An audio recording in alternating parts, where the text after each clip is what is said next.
बात करते हैं अगली राशि की, तुला राशि की। तो तुला राशि में ही बुध का ट्रांजिट होने जा रहा है। तो तुला राशि के व्यक्तियों के लिए ये एक अत्यंत प्रभावशाली स्थिति होने वाली है। और यदि आपकी तुला राशि है तो ये आपको जो है इस पर जरूर ध्यान देना पड़ेगा, क्योंकि जिस समय ये रेट्रो होंगे और जिस समय ये फॉरवर्ड पोजीशन पे आएंगे, इन दोनों को आपको जो है अपने अंदर चेंजेस देखने को मिलेंगे।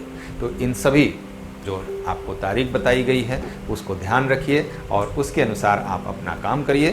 तो यदि आपकी जो है राशि की बात की जाए और उस पर प्रभाव की बात की जाए, तो क्योंकि आपके विचारों से ही जो है दूसरों का जो सोचने विचारने का तरीका है वो प्रभावित हो सकता है, क्योंकि बैलेंस के साइन में आपका जो है मरकरी जा रहा है और बैलेंस का ही चूँकि आपका लगन है, तो इसलिए यहाँ पर सबसे ज़्यादा महत्वपूर्ण बुध हो जाते हैं। अपने विचारों को आपको बैलेंस करने की ज़रूरत हो सकती है और आपके जो लक्ष्य हैं उनको प्राप्त करने के लिए तत्काल संबंध और समर्थन दोनों आपको बनता हुआ नजर आएगा आपके लिए। किसी वाद विवाद के झंझट से अपने आप को थोड़ा दूरी बना करके रखें। इसके बजाय यदि आपको किसी से सहयोग और समझौता को बढ़ावा देने की जो है पहल करना है तो वो आप जरूर कर सकते हैं। कुल मिलाकर के ये स्थिति आपके लिए एकदम उत्तम स्थिति है। किंतु हाँ, जब बुध वक्री हो जाएं, रेट्रो हो जाएं, तो वहाँ पर आपको थोड़ा सा संभलने की ज़रूरत अवश्य होगी। वृश्चिक राशि की बात करें तो वृश्चिक राशि में बुध का जो ट्रांजिट है वो किसी भी तरीके से आपको फेवर में जाता हुआ नहीं दिख रहा है, क्योंकि आपके 12th हाउस से ही आपका ये ट्रांजिट होने जा रहा है। तो यदि आप कोई कॉन्ट्रैक्ट साइन करने जा रहे हैं, चाहे बिजनेस का हो, चाहे मैरिज का हो, चाहे जिस तरह का, तो उसे अच्छी तरीके से आप पढ़ लें, उसे समझ लें और यदि हो सके तो कुछ समय के लिए उसे टाल दें, अन्यथा ये आपके फेवर में बिल्कुल भी जाता हुआ नहीं दिख रहा है। यदि किसी से वाद संवाद करना हो तो उसे भी कुछ समय के लिए आगे जो है पोस्टपोन कर सकते हैं। और यदि लव लाइफ की बात की जाए तो प्रॉपरली आप अपनी बातों को कह नहीं पाएंगे, इसलिए आपका जो पार्टनर है, आपका लाइफ पार्टनर है या फियांसी है, इन दोनों ही स्थितियों में आपके जो लव लाइफ है उस पर उतना अच्छा प्रभाव नहीं दे पाएगा, क्योंकि बुध हमारी वाणी का भी जो ग्रह है। इस वजह से यदि वाणी प्रॉपर नहीं होगी, यदि हमारी जो अपनी जो हमारी बातें हैं वो हम प्रॉपर सामने वाले को समझा नहीं पाएंगे, तो वहाँ पर हमें दिक्कत हो सकती है और कुछ का कुछ हो सकता है। तो इसलिए इंतज़ार आपके लिए बेहतर हो सकता है। तो इसलिए इंतज़ार करें और कुछ समय हो सके तो अपने आप को एकांत में करके और कुछ चिंतन मनन करने का भी ये आपके लिए एक उत्तम समय है। तो अपने अंदर जो है मौजूद आपके अंदर जो क्वालिटीज़ हैं उसे समझने का प्रयास करें। उस समय से जो आपके लिए आने वाले समय में जो अपॉर्चुनिटी है उसे बाहर निकालने के लिए एक बार एकांत में जा कर के बैठिए और उस पर चिंतन मनन अवश्य करिए।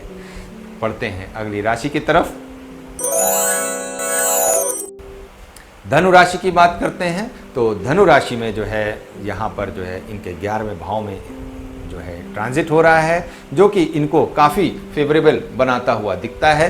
और यहाँ पर जो है इनको किसी भी प्रकार से जो है कोई समस्या यहाँ पर इस ट्रांजिट में नहीं दिखती है। और टोटल यदि आपको जो है कैलकुलेट करके निकाला जाए तो इनके लिए ये बेनिफिट ही होने वाला है। किसी नए मित्र से आपकी मुलाकात हो सकती है, कुछ नए लोगों से आप मिल सकते हैं। और यदि आप ब्लॉगिंग का काम करते हैं तो ये समय आपके लिए एकदम उत्तम समय है। यदि किसी ब्लॉग चैनल की इस पर आप शुरुआत करना चाहते हैं तो उसके लिए भी ये एक उत्तम समय है।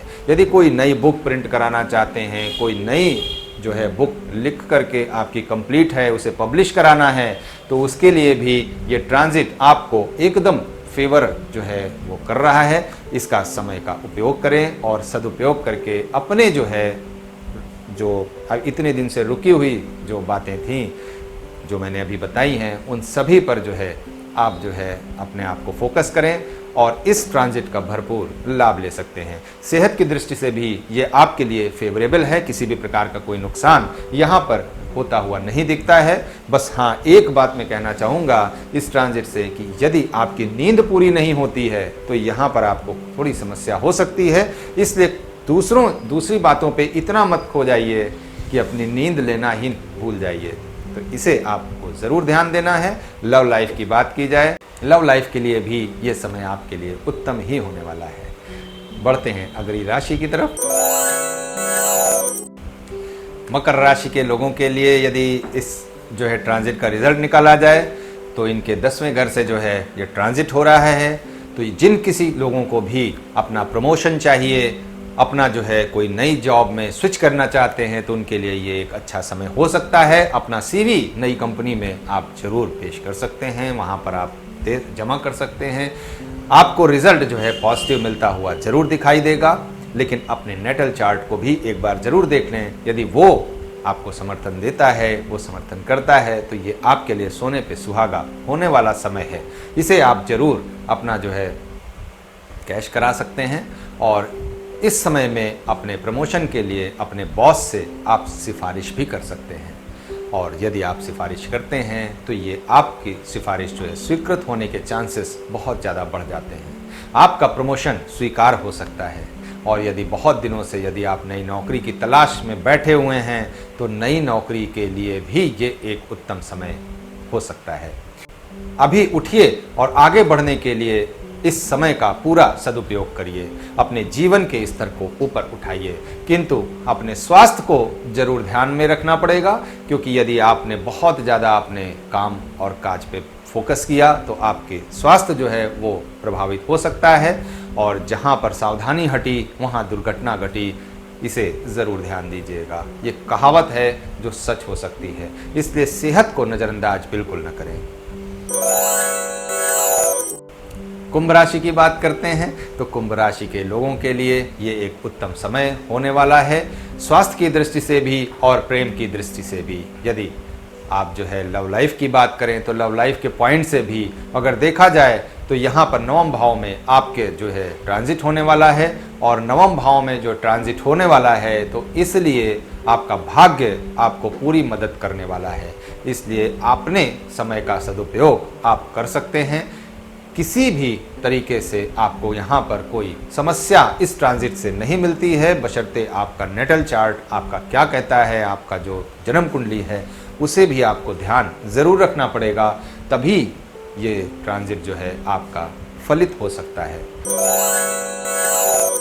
तो भचक्र की जो है ये अंतिम राशि होती है, यानी ज़ोडिएक की हमारी लास्ट साइन है। तो इसलिए यहाँ पर जो है मीन राशि में बुध का गोचर अत्यंत चुनौतियों भरा हो सकता है। इसलिए किसी भी नए काम की शुरुआत यहाँ पर जो है करना थोड़ा मुश्किल हो सकता है। क्योंकि यदि बात की जाए तो यहाँ से जो है ये 8वें में जो है इनका ट्रांजिट होने वाला है। और यहाँ पर ये बिल्कुल भी उत्तम समय नहीं है किसी भी नई शुरुआत के लिए। और किसी से संवाद करने जा रहे हों, कोई कॉन्ट्रैक्ट साइन करने जा रहे हों, तो उसके लिए भी ये बिल्कुल भी उत्तम समय नहीं है। और लव लाइफ की यदि शुरुआत करने जा रहे हैं या अपने पार्टनर से कोई मिलने जुलने का प्रोग्राम है तो वहाँ पर हो सके तो आप कम बोलें, और या फिर हो सके तो कुछ समय के लिए आगे इसे टाल सकते हैं। और जब जिस समय ये रेट्रो होगा तो उस समय आपको विशेष सावधानी बरतने की ज़रूरत है। और फिर जब रेट्रो से फॉरवर्ड हो जाएगा तो उस समय भी आपको इसमें सावधानी ज़रूर देनी पड़ेगी, चाहे स्वास्थ्य हो, चाहे लव लाइफ हो, और चाहे आपका प्रोफेशन हो या कोई नया कॉन्ट्रैक्ट साइन करना हो। इन सभी बातों पर आपको विशेष सावधानी रखनी पड़ेगी। तो ये सलाह तो यही निकल करके आती है कि यदि आप थोड़ा इंतज़ार कर लें और ये समय बीत जाने दें तो आपके लिए ये ज़्यादा फेवरेबल होगा। तो मित्रों, ये सभी राशियों पर आपका जो है मरकरी का जो ट्रांजिट है उसके कैसे प्रभाव हो सकते हैं, इन सभी पर हमने बात की, चर्चा की। उम्मीद करता हूं कि जो वीडियो है आज की ये काफ़ी पसंद आई होगी। आने वाले समय में आपको सभी प्लैनेट के ट्रांजिट्स पर आपको इसी तरह की वीडियो मिलती रहेगी। यदि चैनल को सब्सक्राइब नहीं किया है तो सब्सक्राइब कर लीजिए। मिलते हैं अगले वीडियो में। धन्यवाद।